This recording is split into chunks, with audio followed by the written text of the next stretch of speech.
Bon dia, buongiorno, good morning, welcome you all. Just a very quickly note, we organize with our volunteers some little tours to the hidden Gulbenkian Foundation headquarters and park, so you may inscribe yourself at the desk. There are tours at 12 and 2 p.m. or 14. So it's little tours, 5-6 people. So you are very welcome. Now, it's not my session, it's Josep Maria Montaner who is going to conduct, and I leave. Thank you all, and thank you for coming. Good morning. Morning, everybody. I will introduce, with a very short introduction, the two guests in this first session and the context of the subjects, the conservation and rehabilitation. In fact, this short session, 1 hour, will be a dialogue between Gonçalo Byrne from Lisbon and Joan Busquets from Barcelona about these two cities, Lisbon and Barcelona. Gonçalo Byrne is a professor in the area of architectonical projects as a guest professor in different universities. His professional practice is in the Atelier Gonçalo Byrne Arquitectos, and between his work, the urban rehabilitation is the main part, take the main part. Requalification, improvement, ampliation, consolidation of different cultural buildings. And Joan Busquets was professor on urban planning in ETSAP in Barcelona from 70s, and now is professor in the Harvard University since 2002. His professional practice in urban projects, especially in Europe, in European cities, Spain, Holland, even in Portugal and other countries.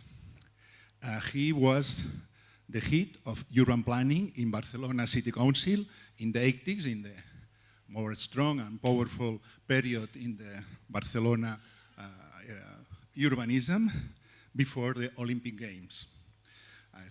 His plan for Barcelona in the 1987 was very important in the evolution of the city, and he has written many books about informal neighborhoods, the history of Barcelona, the old city in Barcelona, his book, City, 10 Lines, and many other books and articles.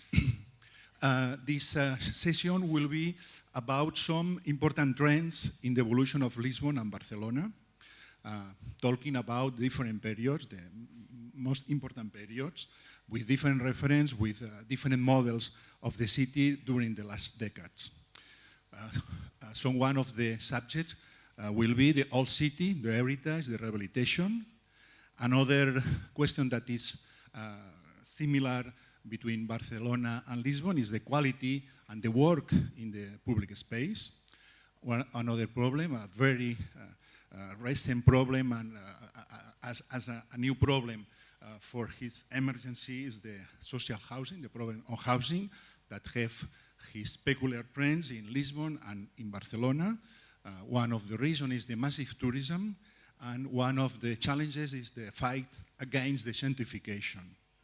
Another subject are the strategies on mobility, on public transport, and at least a thought about a big scale, this metropolitan scale, that is the solution for the cities as Lisbon and Barcelona. In fact, we will talk about the today problems, challenges, and possibilities of these two cities, Lisbon and Barcelona. Gonçalo Byrne could, if you want, could begin. Thank you very much.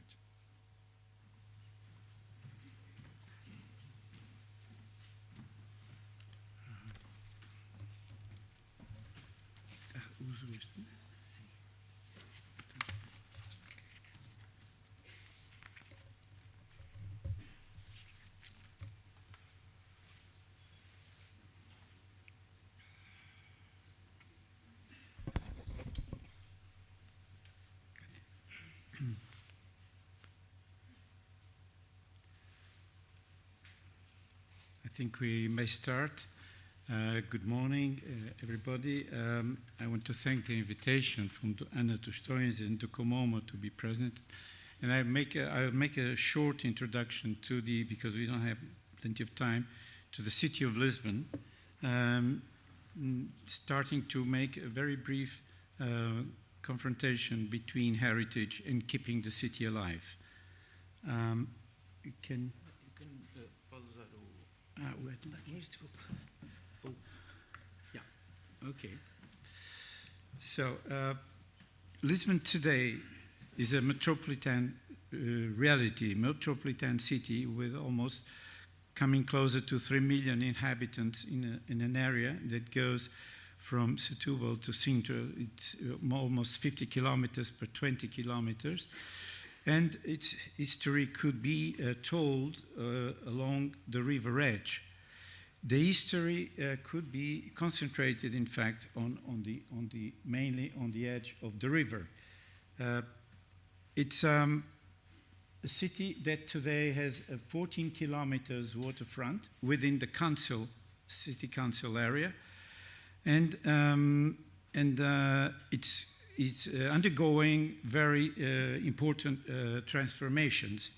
But in fact, this is it's a city where the metropolitan area is a quite big dispersion and fragmented dispersion in sort of a mosaic discontinuity with a peripheral weak polycentrism, anyhow present. Lisbon has a tradition of being a good example of a resilient city where nature or man-made phenomena still put the confrontation between permanence and vulnerability. I'm showing very quickly, this is a sort of a beginning of the Renaissance period where the urban walls of the city are torn down to the waterfront because it's corresponding to the beginning of the discovery period of where Portuguese sailors go all through the world. So the edge of the water is really still quite residual because just the walls have been torn down. But this medieval city is almost destroyed by 2/3 on 1755 with a big earthquake, tsunami, and fire.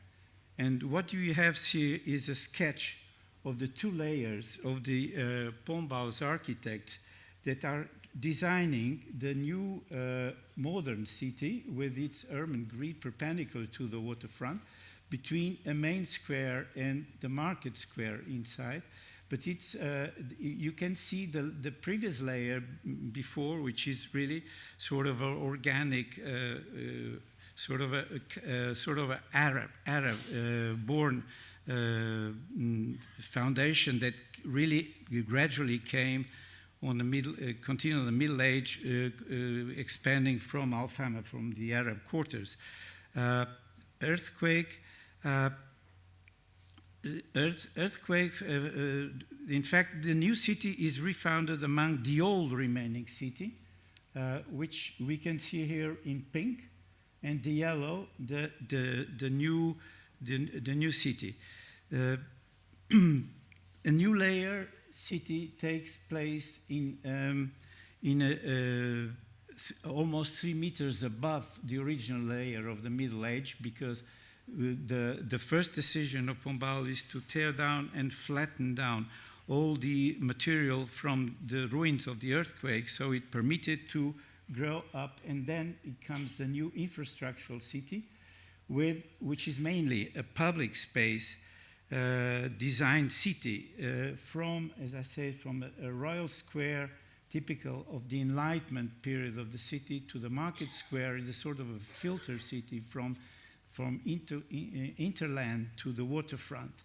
And the other question, which is interesting, is that for the first time we see a really designed waterfront, because it's becoming really important for the shipbuilding, for all the activities that are redimensioned or previously announcing the industrial city that comes later with all the activity on the port.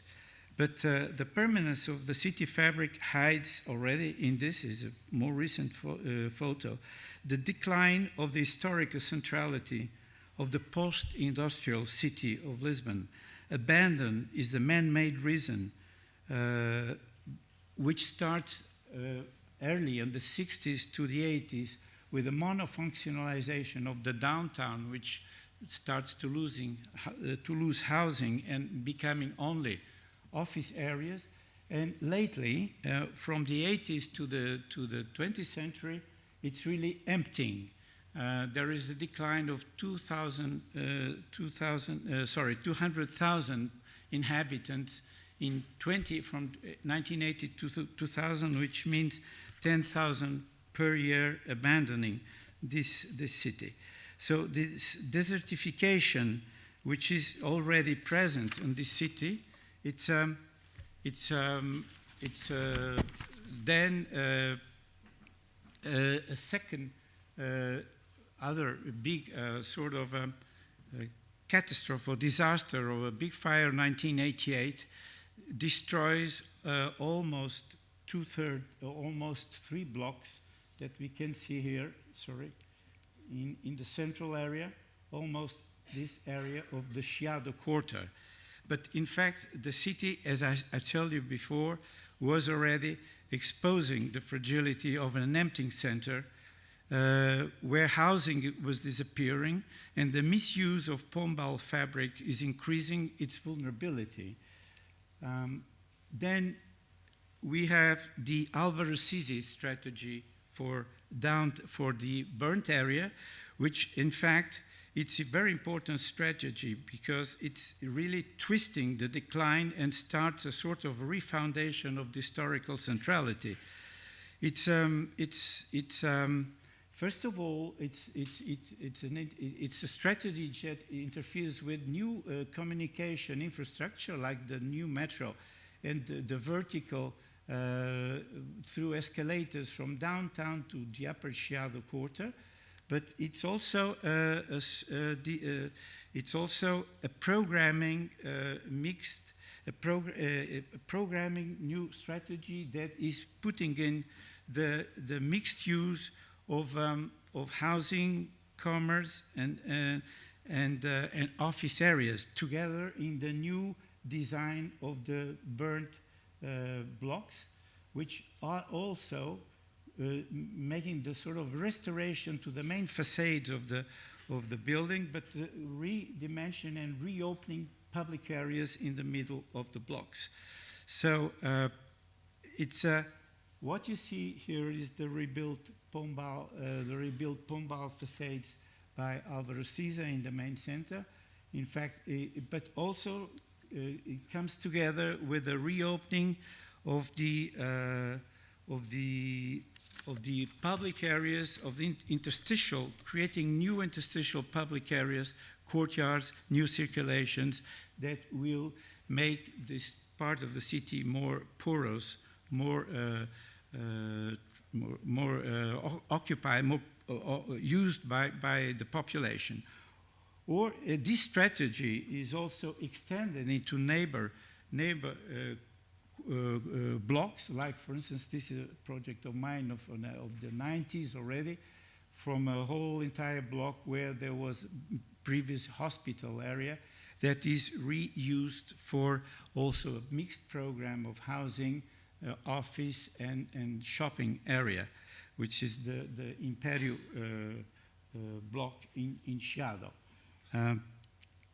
Where in a moment where housing starts quite slowly coming, but tourism is really increasing, is increasingly constantly growing since mainly '98 with the International Expo. This renewing, is taking place like this project also of mine together with João Pedro Falcão, of the adapting and the entire an entire typical block of Pombal city with the reuse of a church on the top, which is actually today a museum of the State Bank of Portugal. But the metro orthogonal axis, the metro out exit of the downtown station, it's, which is part of the CISA project, it's making a sort of a cut into the valley, along crossing the valley to the opposite hill of the castle. And some small designs like this one by João Pedro Falcão are introducing sort of a vertical public transportation in sort of a sequence of different lifts, public lifts progression that will join to the downtown to the castle, as on the opposite with the escalators to the downtown to the Chiado quarter.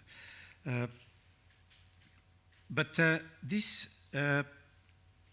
mass tourism, which is coming increasingly in a very strong way, it's also, in fact, it's both helping to a certain degree, but it's also starting to create a sort of a housing versus Airbnb situation, which is translated in starting of the increase of the rental areas in some areas of the Lisbon downtown. Some areas, for instance, are quite close to 25% of increasing rental area. This sort of a short stay residence, it's up to now, it's been, I should say, beneficial in the way that it was almost empty. So it's better than nothing. It's better than, because if the buildings are not used, they start to be sort of a ruin. So, but in fact, there is a sort of a diffuse strategy from this actual management of the city, with programs like 1 quarter, 1 square, or sort of diffuse small strategies that are recovering very important strategic, historic, and public space areas, trying to create a sort of integration between the tourism and, in fact, a sort of a new population, which in fact are also newcomers, because it was, most of the city was empty.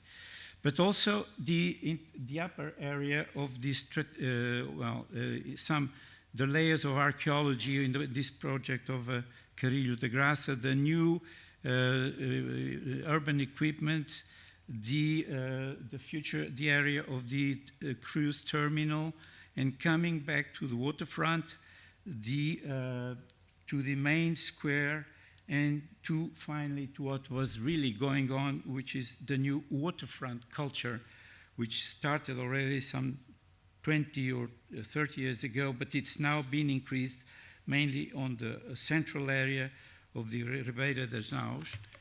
And finally, moving quickly to the other phenomena in Lisbon, which is it's very recent, the big brown area of the new Expo, which is a very polluted, highly polluted area, which has been transformed into the biggest hub in all Portuguese territory that goes along the Calatrava station. In fact, this is a concentration of all the highway system, of the train system, of the underground metro system, big parking areas, and also it has a possibility to connect to the water transportation, and 5 minutes from the airport. So it's the most accessible spot not only in the city of Lisbon. This is generating a very strong phenomena of a new centrality, because it comes together with in fact, it's one of the very few success cases of the post-Expo strategy. And this is partially the beginning of Manuel Salgado intervention in Lisbon, because he was planning previously designed also by Nuno Portas. But in fact, it's putting together a very strong mixed use, residential, or this area and this area, office areas along this axis, and also the interface, which is talking mainly of density, mixed use, and proximity, and in fact creating also a high quality of public spaces and a very incredible waterfront, new, almost 4 kilometers long. This is really a new phenomena that is coming, sort of creating a very intense centrality in the area, which is in a way competing to the historical centrality. It's a place where everything is used except Álvaro Siza Pavilion, which is the only abandoned pavilion from the expo, after the expo, which finally has been attributed recently to the University of Lisbon, which is, I think, a good decision, where they're going to concentrate all the international activity of the university activity. But it's, of course, already a case for adaptive reuse of modern, very recent architecture. You have nice spaces like the building of Carrilho da Graça, the Science Museum, but also high quality of new green areas, sustainable activities, new sort of accessibilities, and of course, incredible new waterfront area. Within almost 80% of the ground of the Council of Lisbon that occupies only this, in fact, the area is built, is the main strategy for this area is based on the prefix re. We can requalify, refound, recycle, re-include the city as a whole, and not an exclusive and excludent city. But apart from some, but this is the really future, I guess, mainly goal, which is now being concentrated to the Council. But there is still a big task remaining, because apart from some central government planning measures, mainly in the main circulation infrastructures, Great Lisbon area, Lisbon metropolis management and adjustment is still a task mostly to be done. Thank you very much.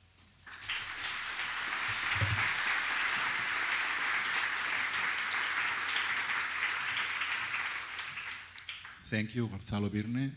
Joan Busquets, please.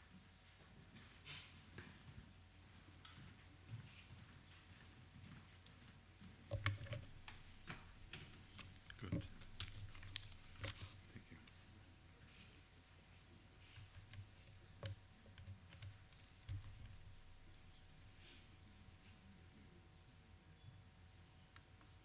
Okay.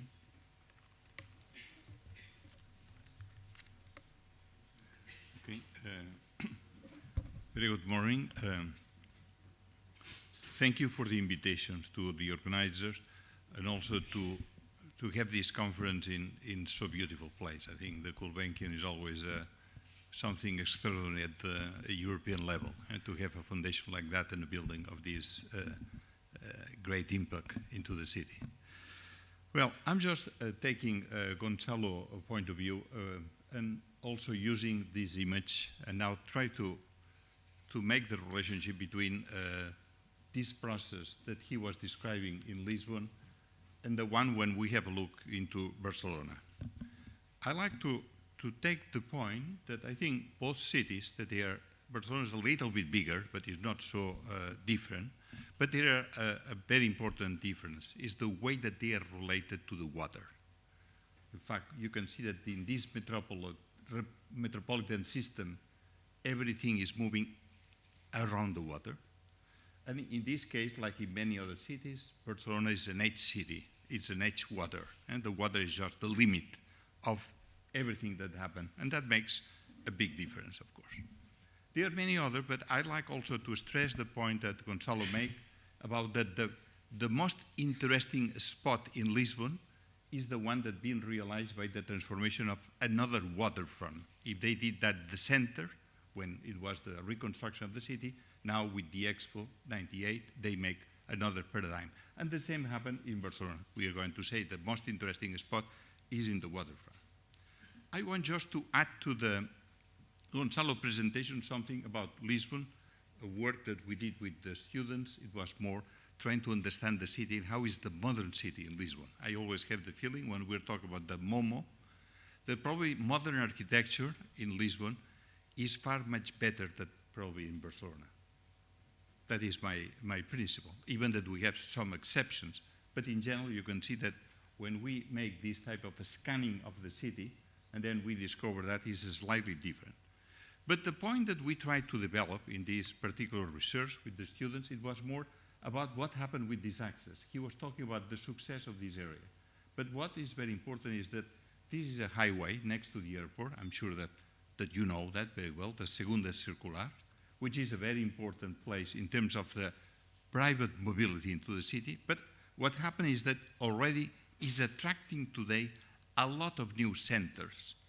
If this is the city, that also the Baixa, the place that Gonçalo was talking, and the avenues, you know, Lisbon, what is Lisbon about? Lisbon is a city of avenues. You follow the avenues and you can also understand different way the city. But then what happens is that there is a potential avenue, which is the second circular, that we did this research under the prospect of the Manuel Salgado team to try to see how this idea that the new civic uses could be in this place can also allow the transformation that in a more public transportation place and more a civic place in place than just private mobility like it is today. And that is what happened in a certain way. This is, and that I think is a project that the city wants to develop, this potential fantastic access that will make the link between this successful area and the whole waterfront of the city, but also trying to create the link into the mountain and the river, which it has this potential that Salgado team is trying to develop. I'm moving to Barcelona. I used the material that we did for this exhibit, which in fact was done last year, and is trying to approach the idea that Barcelona has been always very much referred to this image, which is the boundary of the municipality, but to take more the metropolitan boundary. What happened? Today, everything that happened in our cities has to do with the space, the open space. Our cities are not closed any longer. And this is what we usually call metropolitan. We make many different names, but means the places where this continuous interaction into the city exists. And this is what happened in Barcelona. It's something around 4 million inhabitants, what you see here. But what is very important in our cities today, and I think this exercise could be tested in Lisbon as well, is that our city has been fabricated in the last 4-5 decades.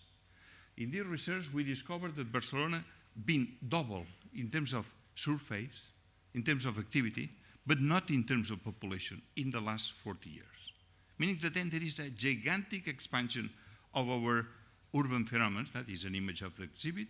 The exhibit now is being reformed internationally, and that will probably could allow that the exhibit could come to Lisbon and to go on with this discussion about Barcelona-Lisbon, which I think it makes a lot of sense. But it was mainly trying to understand, and that is what I want to develop, what are the new paradigms that we are discovering in our cities, and Barcelona is an example. Of course, Barcelona has, as I said, some very interesting exceptions. This is Josep Lluís Sert projects for Barcelona in the 30s, when he was, in that moment, very much inspired by Le Corbusier. But after this project, the Casa Bloc, which is a remarkable project, as you can see here, what happened is that the Momo in Barcelona have been very much banalized. And those are the housing estates that have been built in the 60s and 70s that make the most terrible housing you can imagine in our outskirts of the city.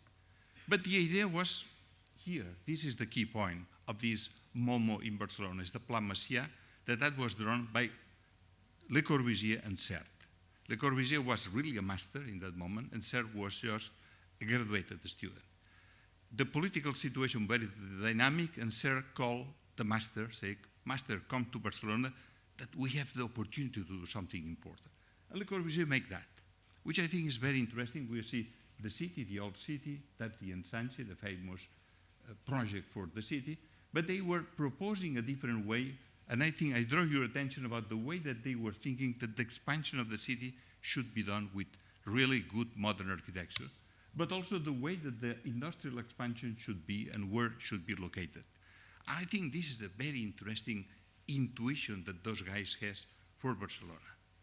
But the other thing, probably the drawback of that, is that we don't see any idea about the public space. We don't see any idea about the infrastructure that's going to happen in the city, because for Le Corbusier, the infrastructure was part of the architecture. But later on, is not the way it goes. And when you take a city like this, I don't know if that, anyway, probably is what you can see, but the cities are not any longer like probably Sert and Le Corbusier were imagined. When you do a zoom into that, then you discover the different forms of the city. That could be the scan of Barcelona vis-a-vis with what could be the one that I saw in Lisbon. Then you can see the importance of all these elements. This is the way that how modern architecture has been shaped in these last 40 years and been doubled. And we have to keep in mind that one of the first momos in Barcelona, it was this plan. I think this is an extraordinary rationalist plan, the Cerdà plan, that everybody is aware. But you can see that something that happened. Cerdà was doing a fantastic proposal for the expansion of the city, but he was not aware about the water. And probably that is what been happened, parallel to Lisbon, is the waterfront is the most important part in the city of Barcelona, because that is the transformation that happened in the 92. You have the city that was really having containers in front of the sea. You see the sewage going straight to the sea, and that is the new situation after the 92. Meaning, and that I think is what is important, Gonçalo said before, the new paradigms, the paradigms that we are dealing with the city are about their reinventing the city, redesigning the city, reshuffling the city, rehabilitating the city. All this is probably what one generation been done in the city. But then we discover, and that is probably what this exhibit was very interesting for us, is that probably the MoMo in Barcelona in the last 30 years has been the construction of thousands of facilities, equipamientos. I think the city, being with the same population, passed from 1,000 facilities, the metropolitan area, to 3,000 facilities. Meaning that then you have libraries, schools, civic centers, all these facilities spread all over. And probably for the critical period that Spain been suffering economically, this been a quite important cohesive element. And the MoMo, I think all these pieces of architecture have been really quite clever in the way that being developed and deployed into the city, like you can see in these images. About mobility, today we have the same question. The city center, and probably the same applies to Lisbon, the city center is quite public transportation oriented. More 55% of the city center, the people are moving by public transportation, walking. Into the metropolitan, the proportion is reducing, and when you are outside, the car is leading still the show. And I'm afraid this is the program still in Lisbon. I mean, there are cities that they are suffering this type of question. And what happened is that at the same time that being developed, those are the intersections, I call that the spaghettis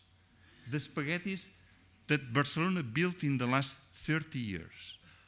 And Lisbon did a lot of spaghettis as well. I mean, all the cities eat a lot of spaghettis. But the critical point of the spaghettis is that when you put them together, you get this picture. And the land consumed by these spaghettis is double the Cerdà area in Barcelona. meaning the amount of space that's been really just abandoned. And I think, again, that gives us the chance for a we can reuse those spaces. We can rescale the infrastructure. The final point for me is about what are the new paradigms we're addressing? Because probably we can go further to this rescale, changing, refurbishing the city. Perhaps there are new demands that society is asking us. One of the demands is probably that we have to take and to address the question how the cities can meet again the geography. It's not only the water, but the geography could be. It's not the green space, it's just the geography. You see a river that had been refurbished, but is a very good example. This is Bezos, what really is sewage. Today is a beautiful park, is a linear park into the city. But I think what we have to learn as designers is that the edges of the city, and that is an image of Barcelona, usually as designers we tend to imagine that the edges are lines, and usually straight lines that following the contour. But the cities are not this way. The cities, these places are probably places where you can see that the line is becoming something else. And that is what you discover when you have a look into that. And then probably that explains why the city has these facilities and public spaces and others that they are private spaces, and that probably is a good strategy that by doing that you can really imagine that the mountain comes down, that the water pops up, and by doing that you can create really probably a good city. And the cities today, and that is what we are confronting, doesn't have a clear form. Le Corbusier and Serre, they were playing with very clear forms. Today, when we look at what are the active elements that they are really addressing, what are the centers into the cities, then you get this is Barcelona, the way it works every day.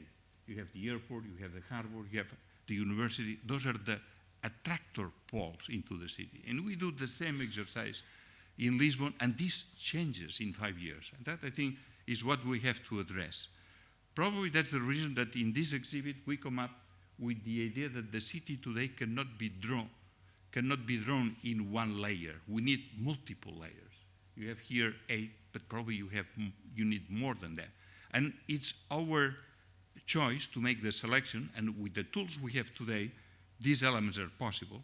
And within these elements, we discover that, again, the city has still some physical elements, like could be some access, like the one I was referring in Lisbon, that Salgado had this intuition about the Segunda Circular, but perhaps even in Barcelona, you can take this horizontal axis that cross 30 kilometers the city, and along this axis, you can understand and you can acknowledge this type of conditions, multiple conditions that happen into the city.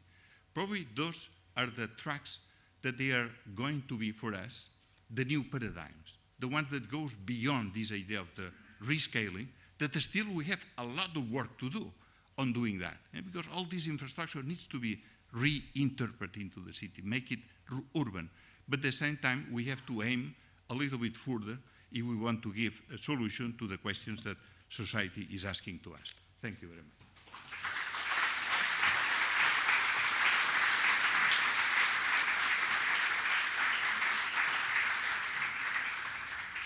Thank you very much for this short but very dense and interesting lectures. It is not easy to add questions. I have two commentaries about the two lectures and one last question to answer. We have 15, 20 minutes, I suppose, 15.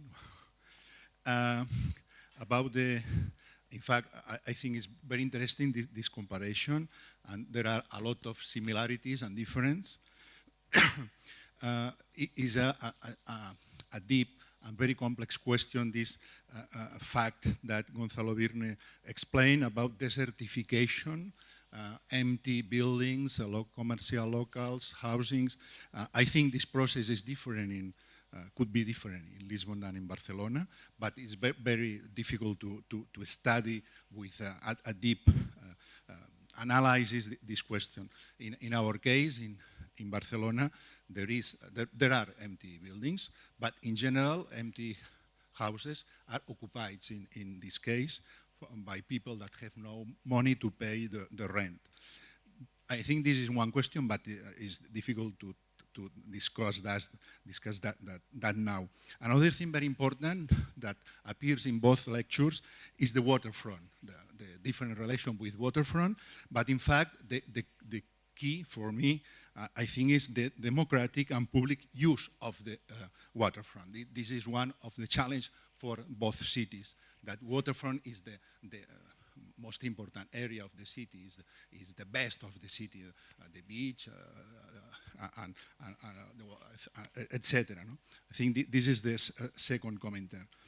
And about the lecture by Joan Busquets, one thing that had been explained is this fact of the modern moment heritage in Barcelona, in European city, that are the housing built in the 60s especially.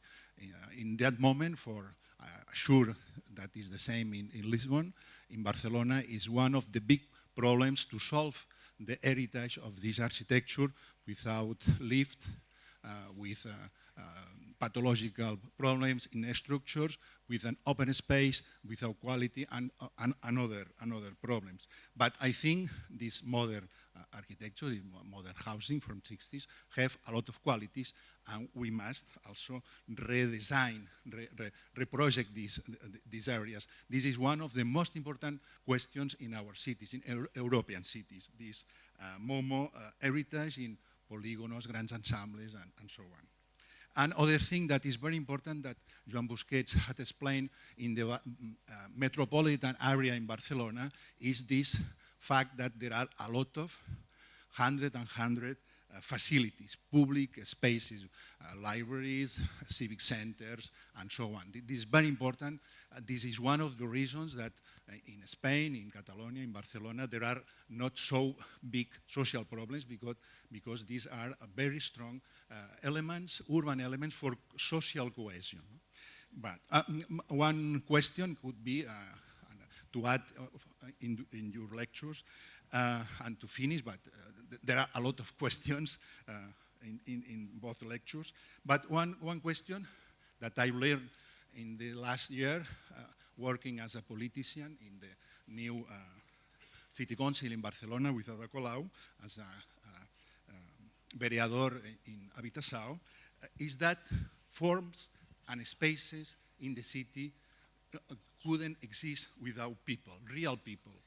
People is the most important. People in public transport, people in the beach, people in public space, people that could pay the rent of the house. Doesn't exist a space, architecture, urbanism without people. And for this reason, from the administration, the key, the challenge is to decide the priorities in front of these questions of mobility, housing, public space, seafront, and so on. What could be the priority in this moment in Lisbon and Barcelona from the social point of view, thinking in people living in space, in architecture, and in the city? Gonçalo? Yeah, it's working.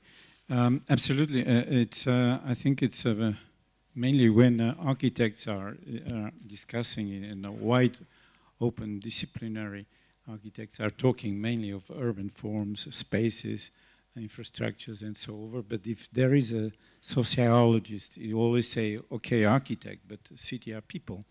And I do totally agree with that. So it's the main question is how can people appropriate the spaces and the permanence, but also changing tectonics and fabrics that really shape the spaces. And I think this is also something that is in mind on actual management in Lisbon and very strongly in mind. But when you talk of people in these cities, I think in Barcelona you could also talk about that. You mainly talk of two kinds of people. You have this tourism phenomena, which is becoming really, I should say, in a way, maybe exaggerated, devastating. Why? Because tourism is really changing not only into sort of a traveling issue, but mainly consuming and entertainment issue. and you have the real inhabitant people that is living on the city. The problem is actually today, even the inhabitants have a certain quality of tourists. I mean, culturally, there is also an interesting phenomena between what goes on in the mind of these people. But what is really the issue of people is the appropriation, how they can make it this belonging sort of appropriation of the space and react with the space. Really, people call is citizenship, and citizenship is the main field of the city. And this means the interacting space of people with the city. And I think this is a very important issue, and it should go together with this whole tourist condition.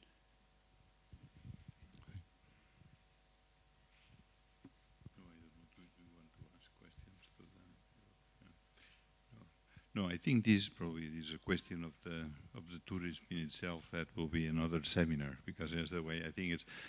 But I think we tend to. I think this is something for me is something that appears to be new in most of the cities in Europe. But there were already some older cities, take Venice, take Paris, that they are already suffering for decades. I think we must take that seriously, and we must deal with that. We cannot forbid the movement of the people. We know that in the future, and I imagine that here in the room, I consider myself, I'm tourist today in Lisbon. But I'm tourist oriented to do something. So I think it's something that we have to consider seriously, the way that the cities, like cities did about the schools of the kids, how they are dealing with the movement, how you can take this element that from the economic point of view could be good for some cities in a certain dimension, and how you can, I wouldn't say control, but how you manage. I think this is a question. And we are not prepared for that, because in principle we thought, well, tourism is good.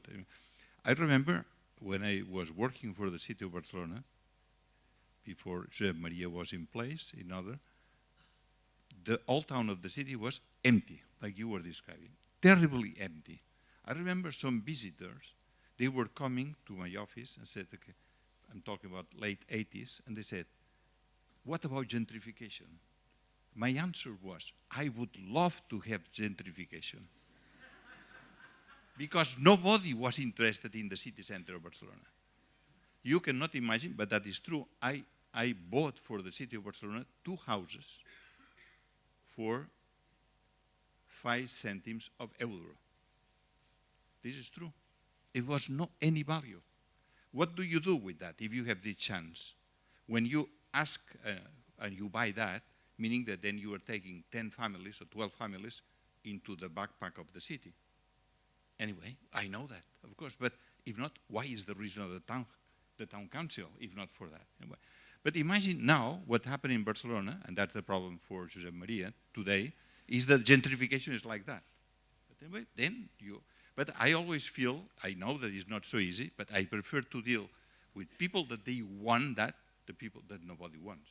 This is what is lost. But I think this is what, but I don't have a formula, but that needs a clear discussion about what are the tools how you can manage, but I'm sure we have to succeed in that. That's it. Thank you very much. I don't know if there are some questions from the audience, or the organizers prefer to finish at time. Sure.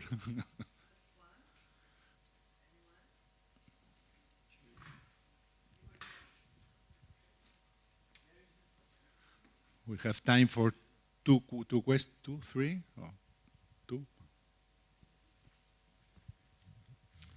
My name is Alex Thiel from Germany. I saw a lecture of a girl coming from Barcelona, from an institution, not an architect, and she was giving a lecture at Strelka school in Moscow about smart city in Barcelona. And she gave a vision how the city will move with social developments and new technologies. Do you have research going on Lisboa or Barcelona? It's amazing. It's the mapping of that, for me, it was a discovery, because I always feel the cities has industrial places, they have shoppings, they have small shops, these type of things, but the economic activity is spread. And that, I think, is very much on the southern cities in Europe. This is the pattern. Then we try to understand where is what we usually love to call the new economy, because everybody is very much in love with that. We have to have this, because this is the future. Okay, that's fine. Attention.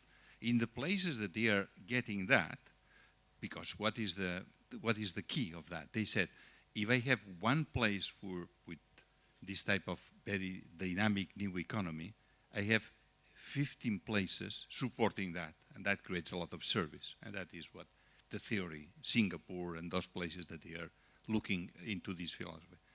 We discovered that is not so clear. Barcelona make certain discourse about the smart cities, like all the cities tend to do today, and I must say that that is my understanding, in the area that is called the 22 AT, which is in the Poblano, and Josep Maria knows quite well, it's been a great effort trying to attract some of this, let's say, economy related to the digital wall, in this way. But honestly, any job there created that means you have to accept 5 other type of jobs that they will be there. Is the way today is not very clear, and I think probably in the cities like Barcelona, like in general, the normal cities has to struggle with that, and that could be my city. It's not San Francisco. There are only a few cities or Boston, that they have very special markets that they can provide. And then so I think we have, again, to prepare ourselves, and that is what I'm very interested in. What are the new paradigms, the way that we can address this question? Sorry. The last question.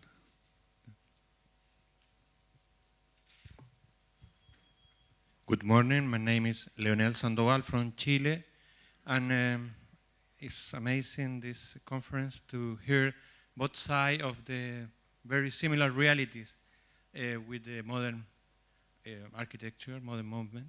But more than the water movement, there are another similitude that I wanted to share with us, that in 2 times they are joined by the same situation.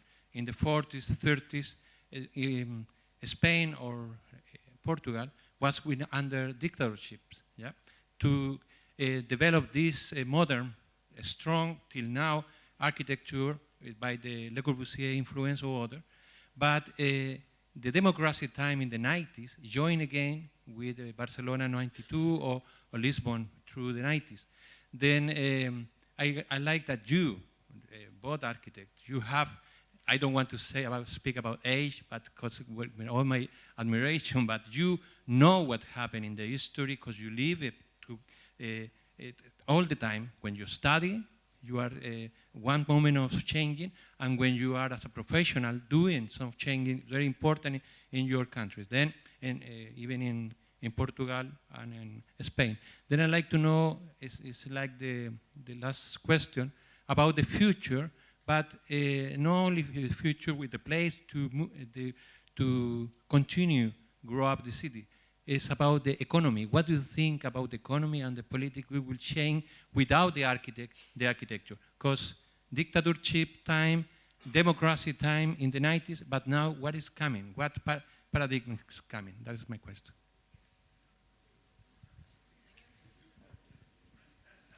Very difficult question. It's a question for a political. We have no solution. We don't know what will happen tomorrow. But in fact, could be a strong change, new politics, and more solidarian wall, and could be worse in Spain, not Spain, sorry, in Europe, as you know, the extreme right, and the xenophobia is increasing. We don't know what the future is open, no? But one thing that is very, very important, that is a key now, is that architects, planners, designers must be in political, in local political, in our work, in universities, in the public space, because we must design, rethink the world. And as in modern moment, when the architects have the capacity to be protagonists, we must recuperate this capacity, this ability now. Is the challenge, no? And to introduce the values of space, urban planning, prevision, participation, appropriation, and so on. But I think, as a politician, I had discovered that the future is not brightened. We are writing the today and today every day. And must be this fight between different tensions, agents, forces, and we must be in the scene, working and fighting. But I don't know if the lecture respond. I just would like to add an argument. I do totally agree with Josep Maria, but in fact, we both countries came out of dictatorship, and we have almost 40 years of democracy. But in fact, there is still going the discussion. I go quite often to Italy, and in Italy it's very visible.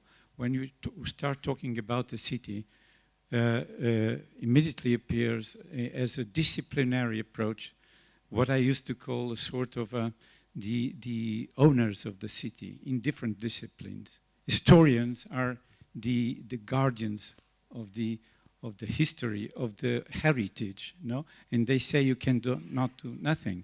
Archaeologists are saying nothing can be done in Rome, because if you dig something in Rome, of course you find archaeology everywhere.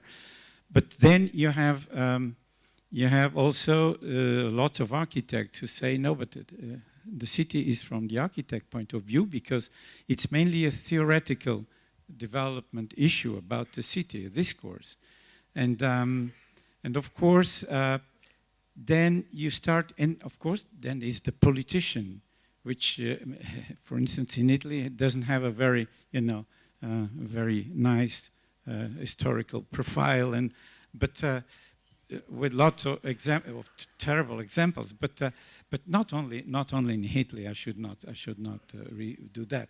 But the question is, when you come really to the, and then comes the citizen and say, what am I doing around all this? And he says, okay, but my voice, I'm interfering with the city, so it's called participation, no? And the process, in fact, it's quite complex. I do totally agree today cities are becoming very complex phenomena. But I think every sort of knowledgeist, urbanists are absolutely essential, architecture are absolutely essential. There's a new expressions coming, re-expressions coming. For instance, there's someone saying, no, don't talk anymore of urbanists, say urban adjusters. But coming to the disciplinary world, no one is the owner of the city, but every form of knowledge is called to be converging into the city. And of course, in democratic city, politicians which are elected, but the citizenship is also very important in the participation and on the making of the fabric. It's not easy. It's mostly, in my opinion, a learning process that is going on, but so it's really hard. You don't have recipes, you don't have solutions, but it's a process that I think it's very important to be aware of it. Just to give another insight. Nevertheless, I feel in a conference like that, talking about modern movement, I still feel that today is more than ever before needed the quality and the need of the design, the project, what we usually call the project in the Latin wall.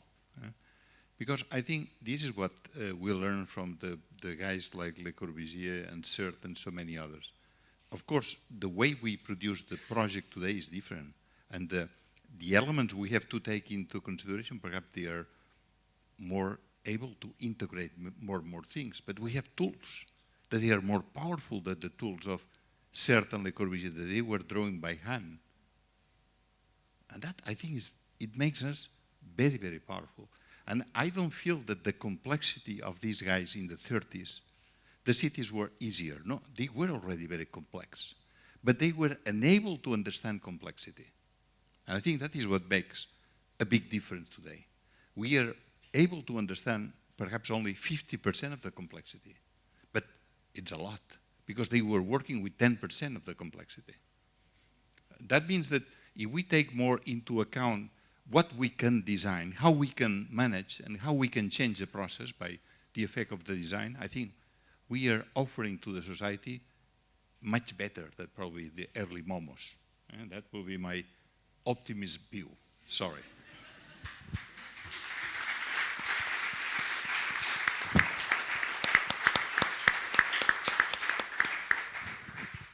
There's one question.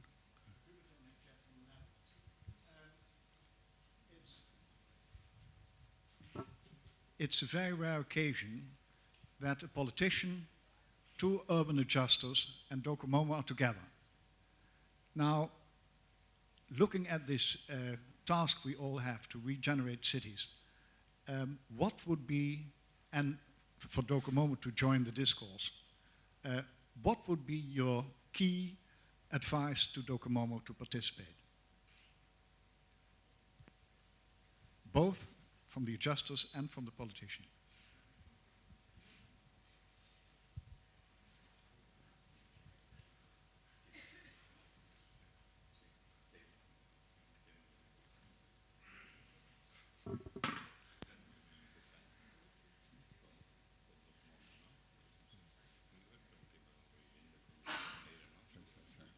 Well, my answer as a vereador on Habitação, kind of Minister of Housing, is that the housing is again the most important thing, because if you project new mobility, if you project new equipments, if you recalibrate the city, the essential is the space to live. No?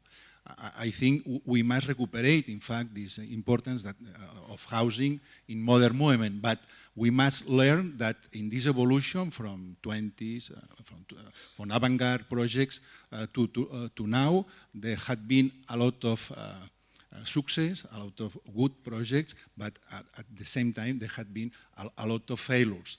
In this sense, I remember the ideas by Joan and his criticism of one part of the modern projects. We must learn about the success and about the problems and the errors, and we must recuperate the central site for housing. This is my point of view. For the reason I accept to be at City Council in Barcelona, and in Barcelona all the politicians, life politicians are agreed that housing must be the key to recalibrate the city, and the first right, the right to the house. But I think it's more complex. But I am agree with Joan Busquets.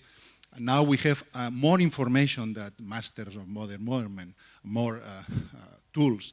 But I think it's true that the city is more complex. The diversity of cultural, spiritual cultures in the city is very, very strong. The problems are very strong problems.